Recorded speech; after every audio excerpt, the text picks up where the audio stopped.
Hello friends, welcome to Samayal. இன்னைக்கு ஒரு இன்ட்ரஸ்டிங்கான video தான். ரொம்ப புதுசான கிச்சன் டிப்ஸ், ரொம்பவே பிராக்டிகலாவும் இருக்கும். அதே சமயம் நம்மளோட டெய்லி லைஃப்ல யூஸ் பண்ற மாதிரி 100% வொர்க் அவுட் ஆகும். நீங்க தாராளமா ட்ரை பண்ணி பார்க்கலாம். என்னென்ன டிப்ஸ்னு பார்க்கிறதுக்கு முன்னாடி நம்ம சேனலை நீங்க புதுசா பார்க்கறீங்கன்னா Subscribe பண்ணிட்டு பக்கத்துல இருக்க பெல் ஐகானை கிளிக் பண்ணி வச்சுக்கோங்க. இப்போ நம்ம ஃபர்ஸ்ட் டிப் என்னங்கறத பார்க்கலாம். நம்ம வீட்ல எல்லாரும் ஈவினிங் ஸ்நாக்ஸ்க்காக பஜ்ஜி செய்வோம் இல்லையா?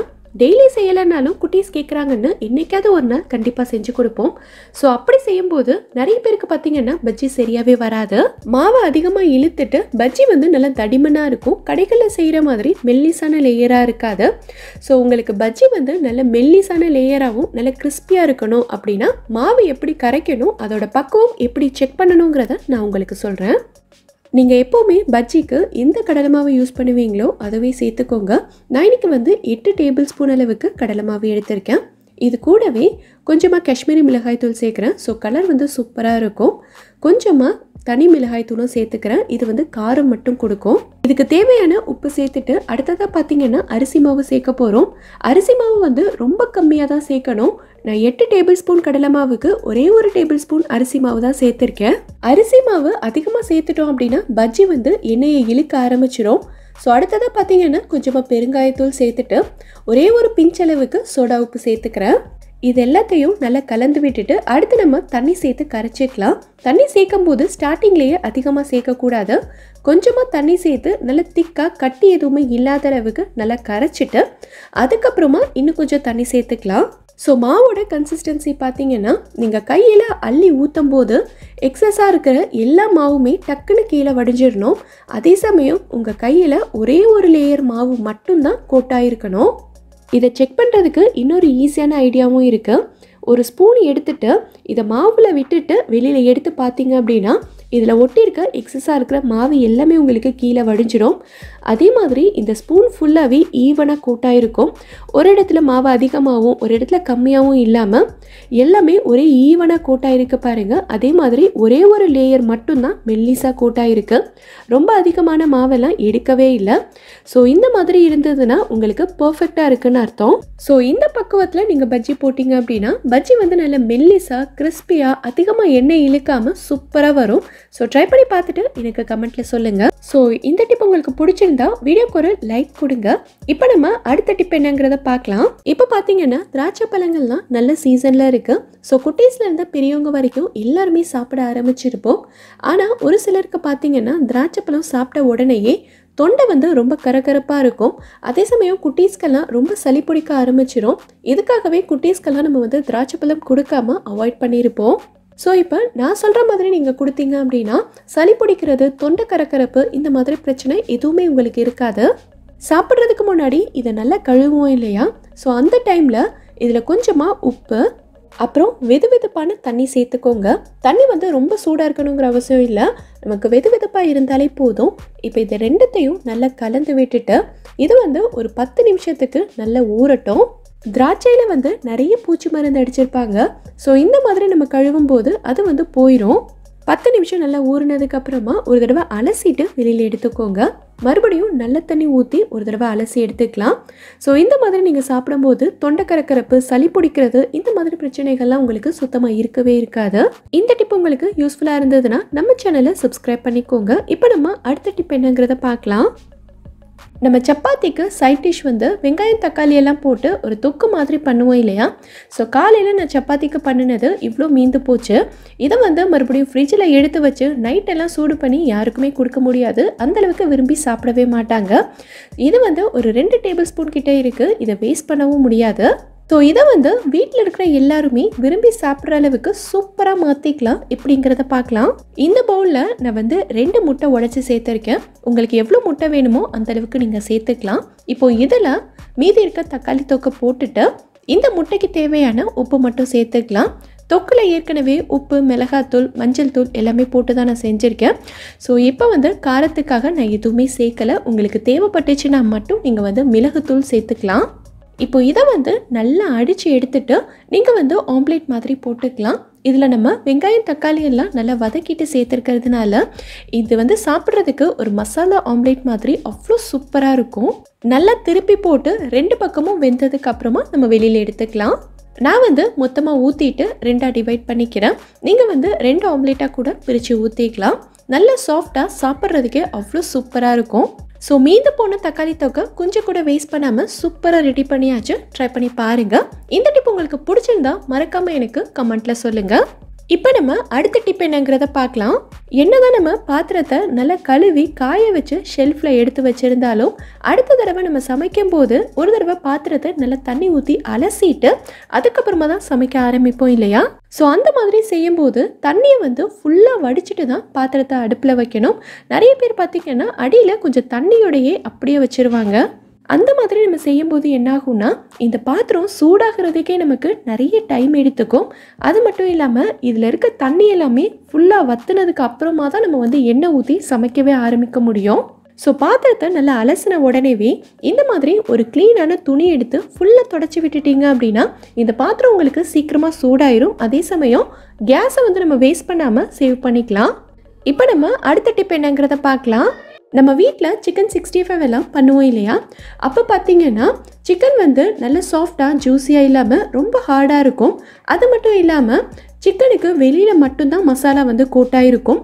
உள்ளே வந்து உப்பு காரம்லாம் ஏறாமல் சாப்பிட்றதுக்கே ரொம்ப சப்புன்னு இருக்கும். டேஸ்ட்டே நல்லா இருக்காது. ஸோ அதுக்கு என்ன பண்ணணுங்கிறத நான் சொல்கிறேன். நீங்கள் எப்போவுமே சிக்கனுக்கு என்னென்ன மசாலாலாம் சேர்ப்பீங்களோ எல்லாத்தையும் சேர்த்து நல்லா மிக்ஸ் பண்ணி விட்டுக்கோங்க. இப்போ இது கூடவே நம்ம வந்து ஒரு முக்கியமான பொருள் தான் சேர்க்க போகிறோம். என்னென்னு கேட்டிங்கன்னா தயிர் தான். தயிர் வந்து ரொம்ப புளிப்பில்லாத தயிராக நல்ல கெட்டி தயிராக பார்த்து எடுத்துக்கோங்க. இந்த தயிர் தான் நம்ம சிக்கனுக்கு நல்ல ஒரு சாஃப்ட்னஸையும் ஜூஸ்னஸையும் கொடுக்க போகுது. இது எல்லாத்தையும் சேர்த்து நல்லா கலந்து விட்டதுக்கப்புறமா நம்ம சேர்த்த உப்பு காரம் எல்லாமே சிக்கனுக்குள்ளே நல்லா இறங்குறதுக்காக இந்த மாதிரி ஒரு கத்தி எடுத்துக்கோங்க. இந்த கத்தி வச்சு சிக்கனில் அங்கங்கே லைட்டாக இந்த மாதிரி குத்தி குத்தி விட்டுட்டிங்க அப்படின்னா இந்த சிக்கனோட மசாலா எல்லாமே உள்ளேயும் நல்லா இறங்கும். அடுத்ததாக இதை எடுத்து ஒரு 30 நிமிஷத்துக்கு அப்படியே ஃப்ரிட்ஜில் வச்சிடலாம். இதை ஃப்ரிட்ஜில் வச்சுட்டோம் அப்படின்னா நம்ம சேர்த்த மசாலா எல்லாமே சிக்கனோட நல்ல பைண்டாக இருக்கும். கொஞ்சம் கூட உதிராமல் இருக்கும். இதை வந்து நான் 30 நிமிஷம் ஃப்ரிட்ஜில் வச்சுட்டு எடுத்திருக்கேன். இப்போ கடைசியாக இது கூட நம்ம வந்து கார்ன்ஃப்ளவர் சேர்க்க போகிறோம். கார்ன்ஃப்ளவர் அப்படி இல்லைன்னா அரிசி மாவு ரெண்டுத்தில் ஏதாவது ஒன்று நீங்கள் வந்து சேர்த்துக்கலாம். இது சேர்த்தோன்னா சிக்கன் வந்து நல்ல மொறுமொறுன்னு இருக்கும். முக்கியமான விஷயம் என்னென்னா நீங்கள் எப்போ சிக்கனை ஃப்ரை பண்ண போகிறீங்களோ அதுக்கு ஒரு 5 நிமிஷத்துக்கு முன்னாடி தான் இந்த கார்ன்ஃப்ளவர் இல்லைன்னா அரிசி மாவு சேர்க்கணும். முன்னாடியே சேர்த்துட்டிங்க அப்படின்னா அந்தளவுக்கு நல்ல கிறிஸ்பினஸாக இருக்காது. ஸோ நம்ம வந்து எப்போ ஃப்ரை பண்ண போகிறோமோ அப்போ மட்டும் இது சேர்த்துக்கலாம். ஸோ இப்போ நான் சொன்ன ஸ்டெப்ஸ் எல்லாம் நீங்கள் ஃபாலோ பண்ணி ஒரே ஒரு தடவை சிக்கன் ஃப்ரை செஞ்சு பாருங்கள். சிக்கன் வந்து சாப்பிட்றதுக்கே அவ்வளோ சாஃப்டாக ஜூஸியாக சூப்பராக இருக்கும். ஸோ ட்ரை பண்ணி பார்த்துட்டு எனக்கு கமெண்ட்டில் சொல்லுங்கள். அடுத்ததாக பார்த்தீங்கன்னா குழந்தைங்களுக்கு பாலில் கலந்து கொடுக்கறதுக்கு ஒரு சூப்பரான ப்ரோட்டீன் பவுடர் நம்ம வீட்டிலேயே ரெடி பண்ணி போகிறோம். பூஸ்ட், போன்விட்டா இந்த மாதிரியான பவுடர்லலாம் நிறைய சுகர், சாக்லேட் பவுடர்லாம் சேர்த்துருப்பாங்க. உடம்புக்கு அந்தளவுக்கு நல்லதில்லை. ஸோ இப்போ வந்து ரொம்பவே ஹெல்த்தியாக ரொம்ப ஈஸியாக ஒரு ப்ரோட்டீன் பவுடர் நம்ம வீட்டிலேயே ரெடி பண்ணிக்கலாம். இதுக்கு நம்ம யூஸ் பண்ண போகிறது பார்த்திங்கன்னா தாமரை விதை தான். அதாவது மக்கானான்னு சொல்லுவாங்க. இது உங்களுக்கு எல்லா சூப்பர் மார்க்கெட்லேயுமே கிடைக்கும். நீங்கள் தாமரை விதைன்னு கேட்டாலே தருவாங்க. இதை வந்து ஒரு பேனில் சேர்த்து நல்லா வறுத்துக்கலாம். எண்ணெய் எதுவுமே சேர்க்கக்கூடாது, ட்ரை ரோஸ்ட் தான் பண்ணணும். இந்த தாமரை விதையில் நிறைய கால்சியம் கண்டென்ட் இருக்குது. ஸோ எலும்புக்கு ரொம்ப ரொம்ப நல்லது. ஒரு 2-3 நிமிஷம் நல்லா ரோஸ்ட் பண்ணிங்கன்னா இது வந்து நல்லா கிறிஸ்பியாக வந்துடும். இப்போ இதை வேறொரு பிளேட்டுக்கு மாற்றி நல்லா ஆற விட்டுக்கலாம். அடுத்ததாக பார்த்திங்கன்னா நான் வந்து 1/4 கப் அளவுக்கு பாதாம் எடுத்திருக்கேன். 1 கப் தாமரை விதைக்கு 1/4 கப் பாதாம் வந்து கரெக்டாக இருக்கும். இப்போ இதையும் நம்ம வந்து பேனில் சேர்த்து நல்லா வறுத்துக்கலாம். ஸ்டவ்வை வந்து ரொம்ப கம்மியாக வச்சு வருங்க. பாதாமோட தோல் வந்து கருகிடக்கூடாது. இதையும் நல்லா வறுத்ததுக்கு அப்புறமா அதே பிளேட்டில் மாற்றிட்டு ஆற விட்டுக்கலாம். அடுத்ததாக பார்த்தீங்கன்னா 1 டேபிள் ஸ்பூன் அளவுக்கு எள்ளு எடுத்திருக்கேன். இதையும் நம்ம வந்து வறுத்து தான் எடுக்கணும். நான் இன்றைக்கி வந்து ஒயிட் கலர் எள்ளு தான் சேர்த்துருக்கேன். இல்லை உங்ககிட்ட வந்து கருப்பு கலர் தான் இருக்குது அப்படின்னா அதுவுமே நீங்கள் சேர்த்துக்கலாம். வெள்ளை கலர் யூஸ் பண்ணோன்னா நம்ம பவுடரோட கலரும் மாறாமல் அதே ஒயிட் கலரில் இருக்கும். அதுக்காக தான் எள்ளை வந்து லைட்டாக வெடிக்க ஆரம்பிக்கும். அந்த டைமில் ஸ்டவ் ஆஃப் பண்ணிவிட்டு இதையும் பிளேட்டில் மாற்றி ஆற விட்டுக்கலாம். இது எல்லாமே நல்லா ஆறுனதுக்கப்புறமா இதை வந்து ஒரு மிக்சி ஜாரில் மாற்றிக்கலாம். முக்கியமாக மிக்சி ஜாரில் எந்தவித ஈரப்பதமும் இல்லாத அளவுக்கு நல்லா காஞ்சிருக்கணும். இப்போ இது கூடவே நான் வந்து ஒரு 1/2 டீஸ்பூன் அளவுக்கு சுக்கு பொடி சேர்த்துக்கிறேன். கூடவே கொஞ்சமாக குங்குமப்பூவும் சேர்த்துக்கிறேன். இந்த குங்குமப்பூ சேர்க்குறது ஆப்ஷனல் தான். உங்ககிட்ட இருந்துச்சுன்னா மட்டும் சேருங்க, இல்லைன்னா நம்ம ஸ்கிப் பண்ணிக்கலாம். இப்போ இது எல்லாத்தையும் நல்ல பவுடராக அரைச்சி எடுத்துக்கலாம். ஸோ அரைச்சி எடுத்ததுக்கப்புறமா இந்த மாதிரி ஒயிட் கலரில் தான் இருக்கும். அவ்வளோதான், நம்மளோட ப்ரோட்டீன் பவுடர் இப்போ ரெடி ஆயிருச்சு. இதை நம்ம வேறொரு பாட்டிலில் மாற்றிட்டு ஸ்டோர் பண்ணிக்கலாம். இதை எப்படி யூஸ் பண்ணணுங்கிறதையும் நான் உங்களுக்கு சொல்கிறேன். இங்கே நான் 1.5 கிளாஸ் அளவுக்கு பால் எடுத்திருக்கேன். இந்த பால் லைட்டாக சூடாகட்டும். சூடானதுக்கு அப்புறமா நம்ம ரெடி பண்ணி வச்சுருந்த பவுடர்லேருந்து 1 டேபிள் ஸ்பூன் அளவுக்கு சேர்த்துட்டு இதை நல்லா கலந்து விட்டுக்கலாம். நம்ம ரெடி பண்ணி வச்சுருந்த பவுடரில் சுகர் எதுவுமே சேர்க்கவே இல்லை. ஸோ இப்போ இந்த பாலுக்கு தேவையான சுகர் மட்டும் சேர்த்துக்கிறேன். ஒயிட் சுகர் சேர்க்குறதுக்கு விருப்பம் இல்லாதவங்க நாட்டு சக்கரை கூட சேர்த்துக்கலாம். ஸோ பால் நல்லா பொங்கி வந்ததுக்கப்புறமா இதை சிம்மில் வச்சுட்டு ஒரு 2 நிமிஷத்துக்கு மட்டும் நல்லா கொதிக்க விட்டுக்கோங்க. ஒரு 2 நிமிஷம் நல்லா கொதிச்சதுக்கப்புறமா ஸ்டவ் ஆஃப் பண்ணிவிட்டு வேறொரு கிளாஸ்க்கு மாற்றிக்கலாம். அவ்வளோதான், நம்மளோட சூப்பரான ஹெல்த் ட்ரிங்க் இப்போ ரெடி ஆயிருச்சு. இதில் நிறைய கால்சியம் கண்டென்ட் இருக்கிறதுனால குழந்தைங்களுக்கு ரொம்பவே நல்லது. இதை நீங்கள் டெய்லியுமே கொடுக்கலாம். ஸோ ஒரு தடவை இந்த பவுடர் செஞ்சு வச்சுக்கிட்டாலே போதும், டக்குன்னு நமக்கு வேலை முடிஞ்சிடும். ஸோ ட்ரை பண்ணி பாருங்கள். ட்ரை பண்ணிவிட்டு எனக்கு கமெண்ட்டில். ஃபஸ்ட்டு நம்ம சாதம் ரெடி பண்ணிக்கலாம். நான் இன்றைக்கி பாஸ்மதி அரிசியில் தான் செய்ய போகிறேன். நீங்கள் எப்பவும் போல் வீட்டில் சாப்பாடு அரிசியில் செய்கிறதா இருந்தாலும் செஞ்சுக்கலாம். எப்படி செஞ்சாலுமே ரொம்ப சூப்பராக இருக்கும். நான் இன்றைக்கி 250 கிராம் அரிசி எடுத்திருக்கேன். நான் இன்றைக்கி பாஸ்மதி அரிசியில் செய்கிறதுனால அரிசியை நல்லா கழுவிட்டு 20 நிமிஷத்துக்கு நல்லா ஊற வச்சுக்கிறேன். இப்போ பார்த்தீங்கன்னா அரிசி 20 நிமிஷம் நல்லா ஊறிடுச்சு. இந்த பாத்திரத்தில் நான் அரிசி வேக வைக்கிறதுக்காக தண்ணி சூடு பண்ணியிருக்கேன். தண்ணி ஓரளவுக்கு சூடானதும் இதில் 1 டீஸ்பூன் அளவுக்கு எண்ணெய் சேர்த்துக்கிறேன். எண்ணெய் சேர்த்தோன்னா தான் சாதம் ஒட்டாமல் நல்ல உதிரி உதிரியாக இருக்கும். அதுக்காக தான் எண்ணெய் சேர்த்துருக்கேன். இந்த சாதத்துக்கு தேவையான அளவுக்கு உப்பும் நான் தண்ணியிலேயே சேர்த்துக்கிறேன். சேர்த்துட்டு எல்லாத்தையும் ஒரு தடவை நல்லா கலந்து விட்டுக்கோங்க. இப்போ பார்த்தீங்கன்னா தண்ணி இந்த அளவுக்கு நல்லா கொதிச்சு வந்திருக்கு. நம்ம ஊற வச்சிருக்க அரிசியை உள்ளே சேர்த்துக்கலாம்.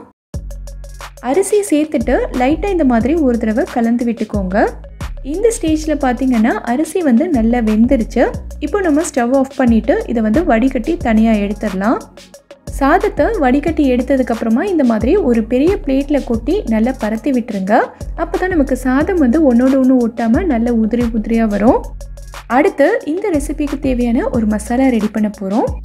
இந்த கடாயை நான் லைட்டாக தான் சூடு பண்ணியிருக்கேன். இப்போ இதில் 1 டேபிள் ஸ்பூன் அளவுக்கு கடலைப்பருப்பு, கூடவே 1 டேபிள் ஸ்பூன் அளவுக்கு உளுந்து, 1 டீஸ்பூன் அளவுக்கு சீரகம், கூடவே காரத்துக்காக 4 காஞ்ச மிளகாய் சேர்த்துக்கிறேன். நான் இன்றைக்கி காஷ்மீரி மிளகாய் தான் சேர்த்துருக்கேன். ஏன்னா காஷ்மீரி மிளகாய் தான் நல்ல கலர் கொடுக்கும், அதுக்காக சேர்த்துருக்கேன். உங்கள்கிட்ட காஷ்மீரி மிளகாய் இல்லைன்னா நீங்கள் எப்பவும் போல் காஞ்ச மிளகாயை சேர்த்துக்கோங்க. ஸ்டவ்வை குறைச்சி வச்சு இதை நல்லா வறுத்துக்கோங்க.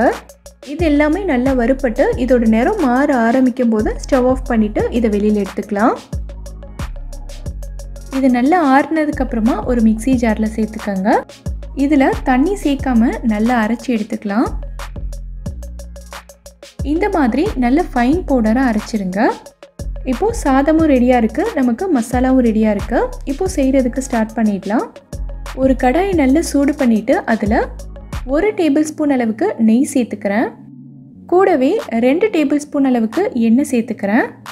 இதில் நீங்கள் நெய் சேர்க்குறதா இருந்தாலும் சேர்த்துக்கலாம், இல்லை எண்ணெய் மட்டுமே சேர்த்து செய்கிறதா இருந்தாலும் செஞ்சுக்கலாம்.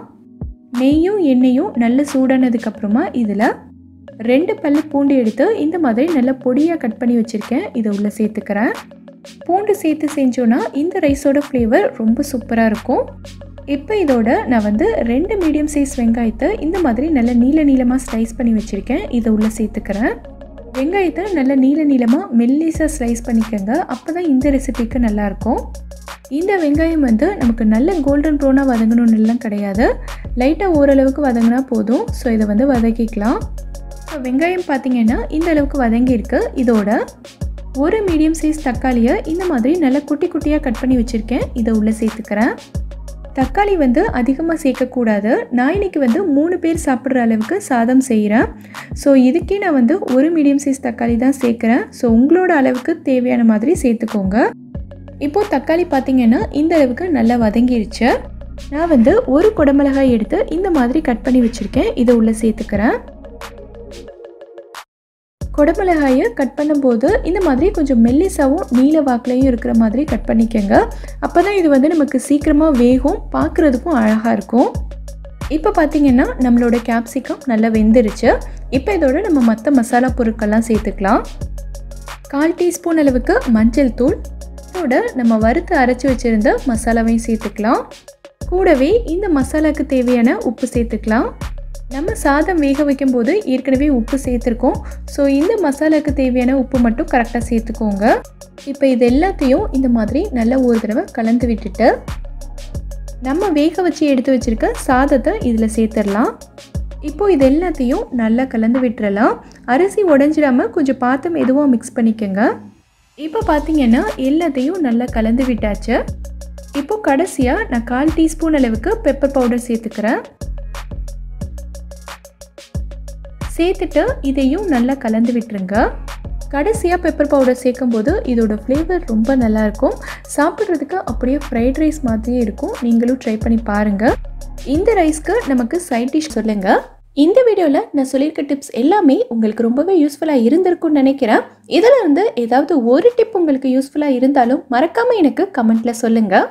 இந்த வீடியோ பிடிச்சிருந்தா லைக் பண்ணுங்கள். உங்கள் ஃப்ரெண்ட்ஸ், உங்கள் ஃபேமிலி மெம்பர்ஸ்க்கு இந்த வீடியோ யூஸ்ஃபுல்லாக இருக்கும்னு நினச்சிங்கன்னா கண்டிப்பாக ஷேர் பண்ணுங்கள். மறக்காமல் நம்ம பிஸ்மிஸ் சமையலுக்கு சப்ஸ்கிரைப் பண்ணிவிட்டு பக்கத்தில் இருக்கக்கூடிய பெல் ஐக்கானில் ஆப்ஷன் ஆலும் கிளிக் பண்ணுங்கள். தேங்க்யூ.